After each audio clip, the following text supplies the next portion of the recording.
Well, hello there, motherfuckers. And I needed to make a video about The Fiend. Yes, Bray Wyatt's new character, fairly new character. He's been doing it for a while now. And I made a video way back in, believe it was April, if I'm not mistaken, about Bray Wyatt's new character. You know, before he even revealed The Fiend, you know, they were still just doing the Firefly Funhouse routine. And I said, I don't like the way this is going. It's very goofy. It's very campy.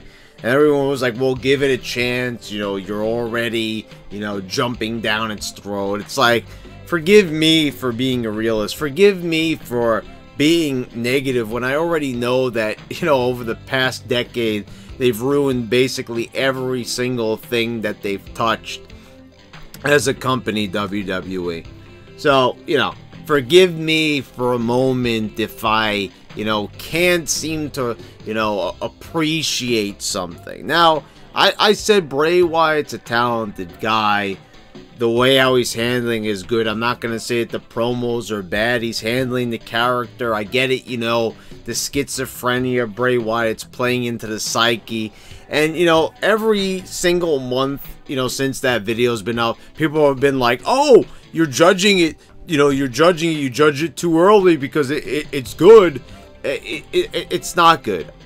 I haven't been watching the product consistently, but, for example, I saw him attack Mick Foley as The Fiend. I saw him attack Kurt Angle as The Fiend. There was no follow-up to either one of those attacks. Then we saw him attacking Kane on the last episode of Raw that just was on Monday night. Which, by the way, was a completely ridiculous episode that people are actually saying is great. That's why I can't stand the YWC. They actually think that was like a credible episode of Raw. They actually think that was quality, that was an improvement. Because I'll tell you, it wasn't. Seeing R-Truth schoolboying Glenn Jacobs, you know, it was some pretty cringy stuff. And this is coming from someone who actually thinks that the 24/7 championship stuff is not really that bad. But, like, once again, you know, next week is going to come around. And by the way, can I even ask this question? Why was Kane even coming to Seth Rollins' rescue? Okay, so, you know, he beat up Kane, and then he gets in Seth Rollins' face. And, you know, he's going to have a title match against Seth at Hell in a Cell. And, you know, this is going to be pretty iffy. You know, if they have Bray Wyatt beat Seth Rollins, then that's one thing. You know, that will probably do a lot for Bray. But, like, at this stage in the game, I have to say, who cares? And plus, Bray might not even beat Seth Rollins. Seth Rollins might go over because, you know, they're on the Seth Rollins kick. You know, it was quite obvious during the promo on Raw that I saw that everyone was behind The Fiend, but can you even go by this crowd? You know, these crowds, like I said, you can't go by the crowds, you know, because if they'll lose interest in somebody in 2 weeks. You know, they like saying yowie wowie, you know, people, they get behind something and they quickly abandon it. I mean, I can't really blame the crowd because the WWE doesn't really stand behind any of this, doesn't really even try to make an attempt to get anybody interested in any of the garbo that they show. Now, by no means, Bray Wyatt is not a garbo. I've said this time and time again, and I'm pretty sure people are going to misconstrue what I'm saying because, you know, everyone just wants me to praise what they like. But you know, if you've been a long time subscriber on here, you know that I'm not going to say what you want me to say.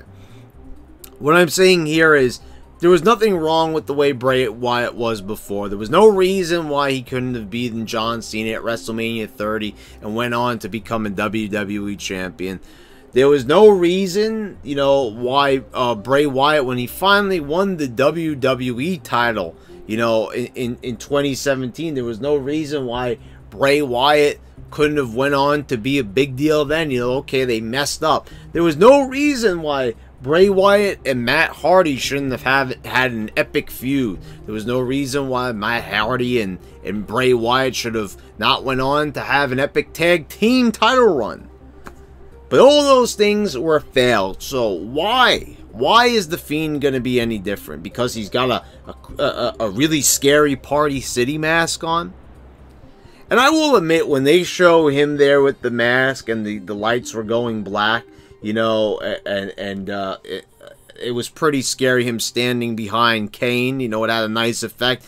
But Michael Cole, this is what I'm saying. Bray Wyatt is not to blame. WWE is to blame 100% for Bray Wyatt not getting over. Bray has done his end of the bargain. He's acted out the character to a T. He's performed well in the ring. But Michael Cole, he wouldn't shut his damn mouth. Bray Wyatt, or The Fiend with the mandible claw. You know, what a goofball.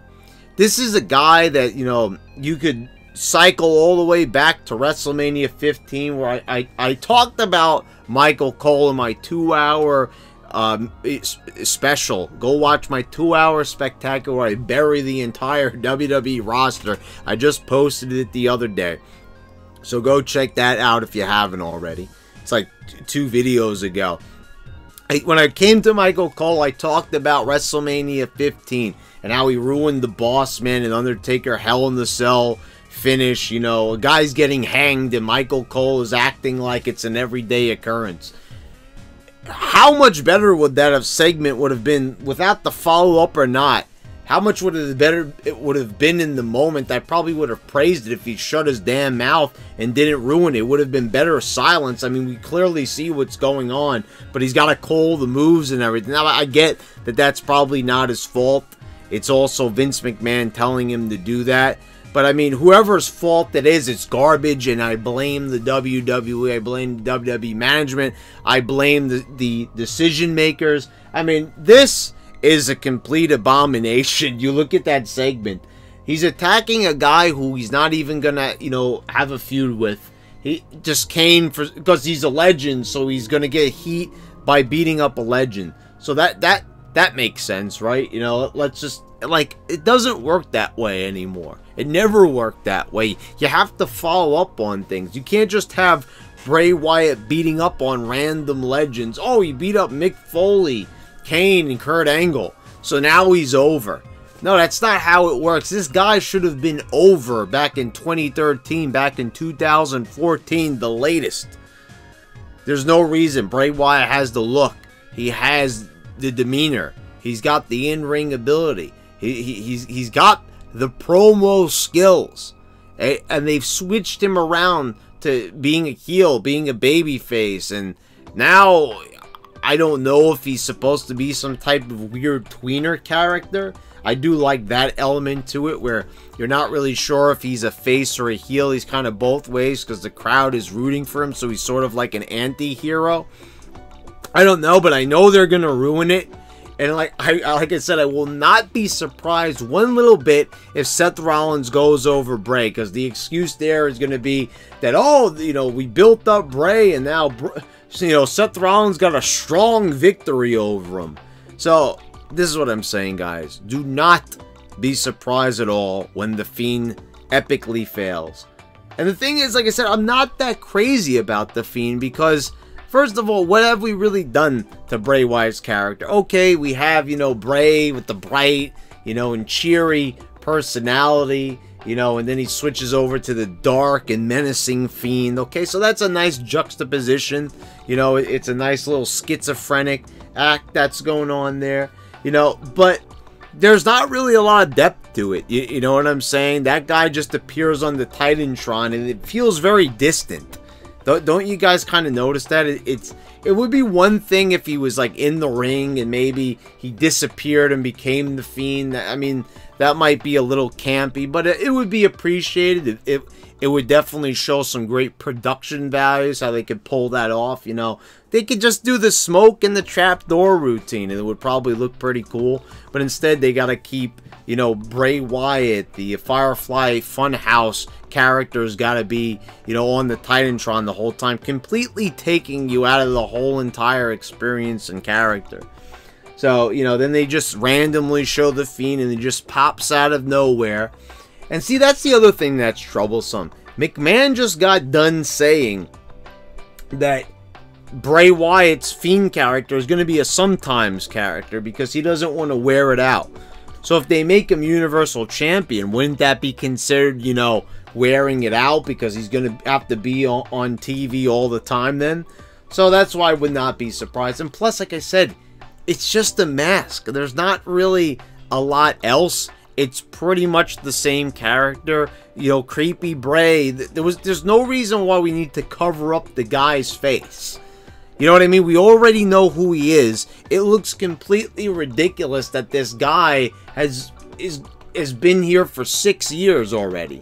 And now we're like covering up his face half the time. Like, I know what people are going to say. You're being a negative Nancy. You know, you're being ultra negative. You won't give credit where credit's. I already said Bray is doing the character well. He's doing it as well as he possibly can. He's a talented guy. You know, he's one of the best. He's one of my favorites. But the company is working against him.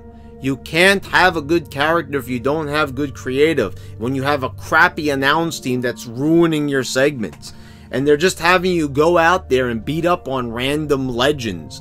You know, it's not good. It's not quality stuff right there, despite what people are saying here on YouTube and are saying in all the different, you know, smarky podcasts out there. It doesn't matter. It's not good stuff. They like I said, they've ruined every good character they had. They even ruined woken Matt Hardy.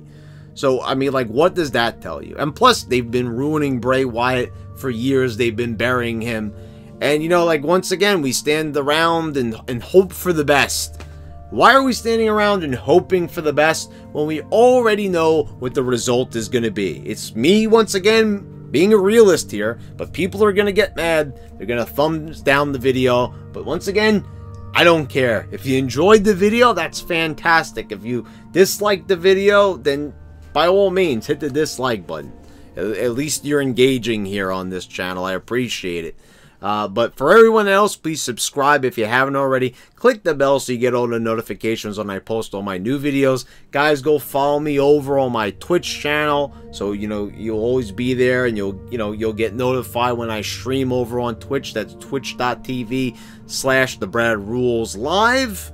And I'm also posting all my streams that I've done so far here on this channel. So go check that out. Pretty passionate about it. Pretty proud of that stuff. So when you get time, go check that out if you're interested. I'd really appreciate it. And anyway, guys, thanks for watching. And I'll see you next time.